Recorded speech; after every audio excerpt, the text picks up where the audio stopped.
¿Cómo le va? ¿Cómo están? Buenas noches. Esto que estamos viendo, ¿cómo están? Hola. Es el documental Amén Francisco Responde. Se grabó hace 2 años con chicos de Colombia, España, Senegal, inclusive de Argentina, de Perú, de Estados Unidos. Y se dio lo que a mí me parece el diálogo, para mí es el mejor Francisco este. De todos los reportajes que ha dado, de todo lo que ha dicho, de todas las homilías, de todo de estos 12 años. Inclusive él arranca, los chicos estaban nerviosos y le dice, yo estoy más nervioso que ustedes. Y contesta todo. Sobre todo contesta lo que habitualmente la iglesia no habla. Y evidentemente fue necesario que hubiera 10 jóvenes que se animaran a preguntar todo lo que capaz que los periodistas no nos animábamos a preguntar. Se grabó en Roma y lo dirigió, creo que, parece que es un director brasileño, después lo entregamos a él. Bueno, ha muerto el Papa, algo que desde el punto de vista médico se viene presumiendo hace aproximadamente 3 meses, desde que fue internado, pero habíamos bajado la guardia, como que bueno, está bien, se lo vio ayer, todo el mundo lo vio, dando el inicio de la bendición papal, pascual. Lo último que él dice es las Pascuas. Y yo decía, menos mal que ayer estuvo y se lo vio en el balcón de la Plaza San Pedro, porque si no hubieran dicho, el Papa murió hace 5 días y lo blanquean después del domingo de Pascua. No, pasó como pasó todo. Juega un papel la numerología, socio de San Lorenzo, 88-235. Muere, según el Vaticano, a las 7:35 hora romana, a los 88 años. El Papa en la quiniela es el 88. Y ayer, en la quiniela cordobesa, sale el 7688, 76, 12 años. Exacto. A la edad que él tenía cuando es elegido Papa y ahora. La numerología jugando a pleno en todo esto. Imágenes del Vaticano, que van a ver. Particularidades, si quieren ir, después vamos a poner un mapa de Roma, si querés ponérmelo ahora. La mayor parte de los papas, vamos a contar bastante de historia para entender lo que viene en los próximos días. La mayor parte de los papas están acá, están en San Pedro. Esta es la plaza, esa es la basílica. ¿Por qué la basílica está ahí? Porque se supone que debajo del altar principal están los restos de San Pedro.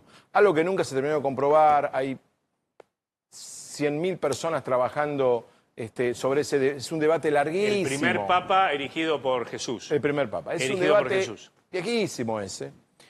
Acá están, lo van a ver. Y particularidades del papa, buscame el mapa de Roma. Él va a ser, por decisión de él, sepultado en la iglesia de Santa María Mayor, en español, en Esquilino, en la plaza del Esquilino, la Santa María Maggiore. Esta iglesia es una de las 4 basílicas más grandes de Roma. Hay 7 basílicas. Estas son las 4 basílicas mayores junto con San Juan de Letrán y San Pablo Extramuros. Él era más fanático de San Juan de Letrán.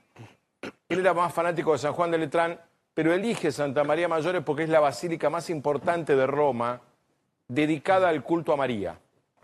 Es la iglesia mariana más importante de Roma, muy antigua, sede papal antes de ir al Vaticano, cuando venían los papas de Aviñón de Francia. Hay 3 papas o 4 que eran Santa María Maggiore y otra de las tantas casualidades, el arquitecto del interior de San Pedro, y habría que volver a la imagen de San Pedro, ¿vieron las columnas, la columnata de Bernini? Bernini está sepultado donde va a estar Francisco. Pero hay probablemente el arquitecto junto con Miguel Ángel. Hay un dato de color impresionante ahí también, ¿eh? Y hay otro dato que necesito el mapa, porque si no, no me lo van a creer, el mapa de Roma, porque hay una casualidad casi, o no. Yo digo casualidad, capaz que no lo es. No es casualidad. No es casualidad. El que conoce Roma y ha estado varias veces, sabe que en la plaza del Esquilino hay algo muy cerca de ahí. Bueno, esto no sé qué es, porque esto es... ¿Qué son? Unos pilotos hablando. Hablando con los pilotos. Bueno, primeras impresiones de ustedes, se despertaron con la noticia como toda Argentina. Sí, mucha tristeza. La verdad es que como católico yo había vivido la muerte de Juan Pablo II, aquí en el canal, con transmisiones de muchas horas. La irrupción de Jorge Bergoglio al cual escuchamos una y mil veces en San Cayetano, por ejemplo, Sí, claro. donde la gente lo veneraba ya como un papa antes de ser papa, realmente fue una explosión para el mundo católico. Tener un argentino que para mí es el más importante de la historia de nuestra nación. Digo, es el argentino que llegó más alto. No va a haber un argentino que haya llegado a un nivel como el que llegó Francisco, ¿no? Esa es mi impresión. Bueno, si movemos el mapa, yo coincido que es el argentino más importante de la historia, totalmente de acuerdo con vos. Habrá debates, alguien dirá Maradona, alguien dirá Messi, es válido todo. Sí. Yo coincido con vos, es el argentino más importante de la historia, hasta ahora. Subimos un poco para acá el mapa a la derecha, vení más para acá. No, al revés, exactamente al revés. Ahí está. Bueno, acá está donde va a estar Francisco. Y acá, cruzando, está la Embajada Argentina. Claro. Enfrente. Van a estar a 150 metros. Es famosa la Embajada Argentina en la Plaza del Esculino. Bueno, va a estar enfrente. Viene la Plaza del Esculino y viene Santa María Maggiore. ¿Casualidad o no? Puede que sea casualidad que la iglesia más importante de María en Roma sea donde él va a estar sepultado por elección de él, digo, ¿no? Elección del propio Papa. Imaginando cómo se manejó Jorge Bergoglio, Francisco, en sus años de pontificado y cuando era sacerdote, para mí está pensado para que el argentino que a lo mejor está cerca de la embajada pueda ahora hay que pasar a hacer un visitar. comentario, si no seríamos... Es lo que nos dice todo el mundo en la calle. Es el comentario de la gente también porque nunca vino a Argentina. Es una pregunta que no tiene respuesta. O hay 30 respuestas distintas. 30. Pero es algo que Pero quedará en creen el que misterio. hay una que es la más elocuente, por lo menos. Sí, ¿cuál? Que la grieta fue determinante. Pero si Y la el grieta era manoseo determinante, político. venía con un presidente y después venía con otro. No, porque él siempre dejó trascender que se iba a sentir usado en su visita a la Argentina. Pero si recibió en su papado a 50.000 personas de un solo lado, Pero hubiese sido en Roma. muy diferente, enormemente significativo el impacto de la venida del ¿Vos Papa. a la creés que hubiera Argentina. decidido una elección que un papa venga y salude un minuto más o un minuto menos a No alguien? sé si una elección, Fabi, es contrafáctico, pero que hubiese No. sido profundamente movilizante Sí, y movilizante, utilizado no me cabe ninguna duda. Yo me acuerdo con la cuando mediocridad. vino Juan Pablo II a la Argentina. Fue impresionante. Gracias a Dios, a la dictadura no le sirvió para nada. Con la mediocridad de la Cero. política argentina, no sé si estábamos a la altura de Es más, recibirlo. el Papa se fue y el gobierno se cayó mal. El Papa vino a abrazarnos en la derrota de Malvinas, Juan Pablo II, hay que contarlo con todas las letras. Y creo que no sé cuántos días después nos rendimos en Puerto Argentino y el gobierno se cayó. Con lo cual digo, no se leyó como un apoyo de Juan Pablo II a la dictadura. Todo lo contrario. Él igual decía, estuve 76 años en Argentina y 12 en Roma. Sí, bueno. Claudio Fantini, analista. Claudio, ¿cómo estás? ¿Qué tal? ¿Cómo estás, Fabián? Muy buenas noches. ¿Qué dices? ¿Cómo ves todo? Bueno, a mí me sorprendió mucho la imagen del Papa este domingo, me dio la impresión de que estaba despidiéndose, ¿no? Porque su fragilidad era inmensa. Desde el balcón prácticamente no tuvo la energía para levantar el brazo a la hora de saludar, levantó solo el antebrazo, que por el balcón hacía que la mano no llegase a ser vista por el grueso de la plaza y tenía la voz prácticamente imperceptible. Su fragilidad era inmensa y aún en ella el Papa Francisco quiso tener ese encuentro con la gente. Me da toda la impresión de que de algún modo sabía que se estaba despidiendo. ¿Qué legado deja? ¿Qué iglesia deja? Yo creo que el legado más importante de Francisco fue su propio cambio entre las posiciones en lo teológico, en las visiones de la Iglesia respecto a la tradición, a la liturgia y sobre todo a las cuestiones humanas, a las cuestiones de familia, a la sexualidad, era la que había tenido siempre Bergoglio, ¿no? El cardenal Bergoglio reflejó la visión del obispo Bergoglio y del sacerdote y del seminarista jesuita que ingresó al seminario de Villa Devoto, que era una identificación con las visiones más tradicionales de la Iglesia en todos esos campos de lo humano. Y en esa visión él tenía la particularidad de creer en una iglesia con los pies en el barro, en una iglesia en cercanía permanente con los pobres. Me dio la impresión de que ya como papa, él amplió la visión sobre la filosofía evangélica y pasó a ver que el acompañamiento a los humildes que hacía la filosofía evangélica no era solo a los humildes económicamente, ¿no? O sea, a los pobres económica y socialmente.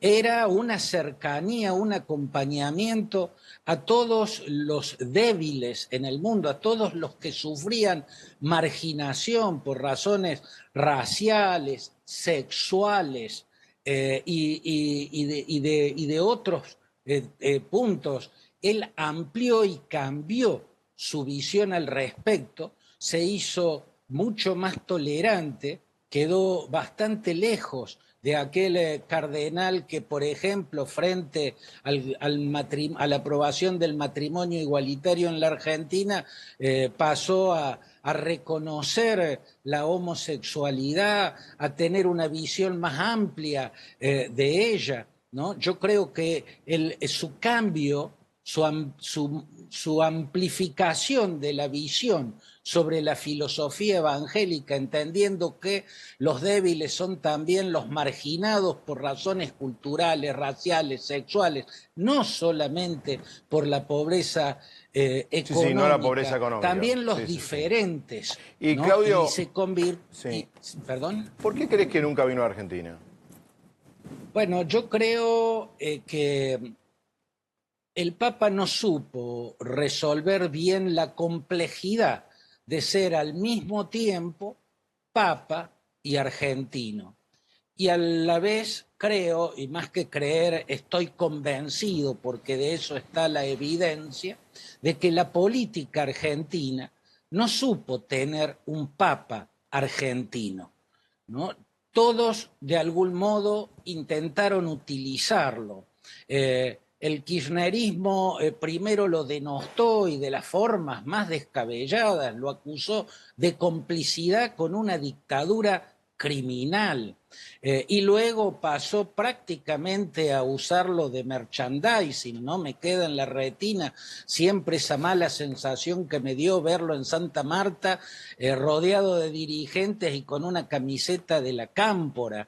Y también del otro lado de la grieta se intentó utilizarlo. Por supuesto, acá el todos hay que relativizarlo, muchos no, de un lado y del otro de la grieta. Pero del otro lado de la grieta hubo muchos que primero quisieron utilizarlo como munición para bombardear al kirchnerismo y luego se defraudaron y pasaron a denostarlo también. Muchos hablaron del Papa populista, del Papa comunista, del Papa que hacía o que apoyaba la demagogia asistencialista. Esa fue otra forma de descalificarlo después de que vieron que no podían usarlo como munición contra el entonces gobierno kirchnerista.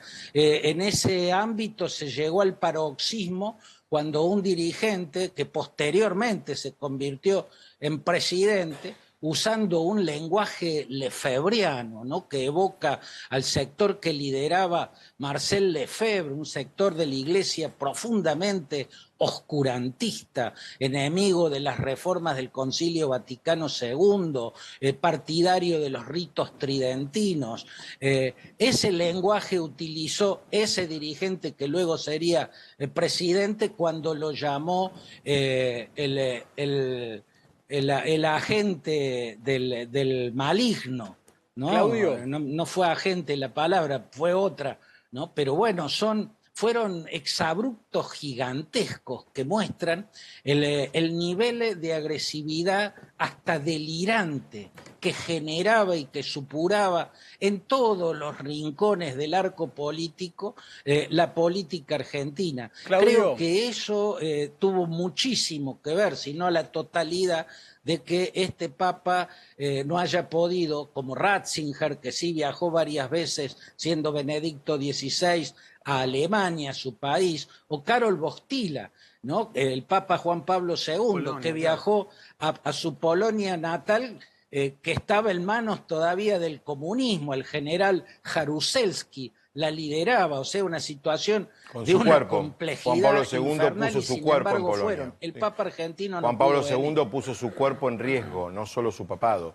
su propia vida en riesgo cuando viajó a Polonia, la Polonia comunista. Y fue clave para el muro de Berlín. Bueno, parece. Claro, Claudio, ¿qué tal acá, Robertino? A propósito de Francisco como líder mundial, ¿qué hitos rescatás en este rol de él en los conflictos en el sistema internacional que hubo a lo largo de su papado? ¿Hay algunos episodios, gestiones, no sé, geopolíticas de pronto que te parece importante rescatar?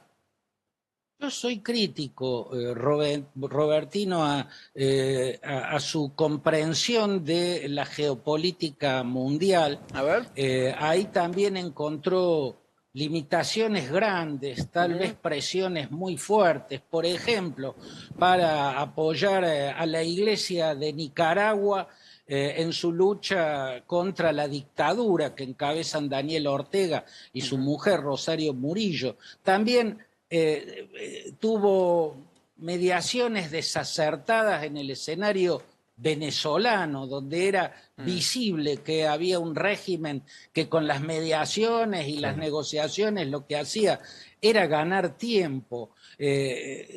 Tuvo, digamos, algunas fallas, en otros ámbitos no, respecto al África, por ejemplo, respecto al mundo asiático, por ejemplo, respecto al Oriente Medio, más que nada en América Latina, muchas veces se lo vio naufragar, y también me parece que fue muy desacertado ese primer pronunciamiento que tuvo cuando Vladimir Putin invadió Ucrania, de decir que si los perros o los lobos de la OTAN estaban ladrando en la frontera, eso fue lo que provocó esa invasión funesta. Bueno, me parece que fueron expresiones desacertadas, de las que posteriormente se fue corrigiendo, pero me parece que el legado más importante, sobre todo en este momento de la historia, brotaba de su propia imagen. Pocas personas deben haber envejecido con un rostro, con una modulación de voz, con una forma de hablar, que sean tan papales. Parecía nacido para Papa. Y esa imagen del Papa, el carisma del Papa, lo que irradiaba era humildad, comprensión, bondad, ¿no? Y eso contrastaba con este momento de liderazgos mundiales brutales, ¿no? Donde surge un Putin, donde surge un Trump, donde muchos aduladores de Trump también toman posiciones radicales, ¿no? En eso creo que hay un legado importantísimo del Papa, que es haber irradiado bondad en un tiempo políticamente salvaje. Claudio, te agradezco mucho, un abrazo enorme. Ha sido un gusto, Fabián, un abrazo para todos. Bien, a ver...